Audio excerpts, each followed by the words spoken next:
Bien que la formation portant sur les décrochages et les vrilles repose sur la gestion de l'angle d'attaque, se sortir d'une assiette anormale exige une conscience situationnelle développée. Une connaissance approfondie de l'aérodynamisme réduira les risques d'accidents associés au décrochage et aux vrilles. Il importe de bien comprendre le comportement d'un aéronef pendant toutes les étapes de vol, dont les plus critiques. Les assiettes anormales, par contre, où l'aéronef se retrouve sur le dos impliqué ou position semi-inversée, sont des situations rarement prévisibles. Les pilotes surpris par la soudaineté et la violence avec laquelle la perte de maîtrise de l'aéronef survient ont peu de temps pour reconnaître la nature du problème et effectuer un rattrapage. Il arrive qu'un pilote ne sache pas exactement pourquoi il a soudainement perdu le contrôle de son avion.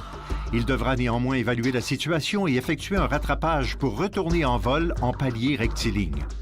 Un programme de formation vous fournira les outils pour vous aider à vous sortir du pétrin. En essence, comment récupérer un aéronef dont vous en avez perdu le contrôle en analysant calmement et lucidement une situation extrêmement déconcertante. Essentiellement, vous familiariser avec les assiettes anormales. La voltige aérienne est une étape naturelle de la formation sur la perte de maîtrise d'un aéronef. Pour bon nombre, ce sera la première fois qu'ils se retrouveront dans une assiette anormale.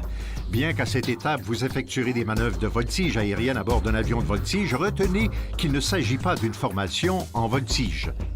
La voltige aérienne vous apprend à effectuer des manœuvres avec précision alors que la formation sur la perte de maîtrise d'un aéronef utilise ces manœuvres pour vous aider à explorer le domaine de vol de votre avion en toute sécurité. Vous serez soumis à une variété de manœuvres, des tonneaux et des boucles et des enchaînements de tonneaux et de boucles. Cela vous permettra de voir comment se comporte un avion en deçà de sa vitesse habituelle de décrochage et comment on se sent quand on se retrouve à l'envers en piqué. Vous apprendrez à rester calme, à évaluer la situation dans laquelle vous vous trouvez et vous pratiquerez les manœuvres de rattrapage requises pour retourner rapidement et sécuritairement en vol en palier rectiligne. Le point culminant de votre formation consistera à mettre en pratique tout ce que vous avez appris. Vous aurez reçu les outils nécessaires pour prévenir la perte de maîtrise d'un aéronef et pour effectuer une récupération en cas de sortie d'assiette. C'est donc l'occasion de mettre ces connaissances en pratique. À cette étape, on vous proposera des scénarios de formation reposant sur les situations de perte de contrôle réalistes. Dans ce contexte, vous savez que la perte de maîtrise est sur le point de survenir, mais vous ne savez pas exactement ce qui se produira. Vous aurez à évaluer la situation et à appliquer les mesures de rattrapage pour regagner le contrôle de l'aéronef, qu'importe l'assiette initiale.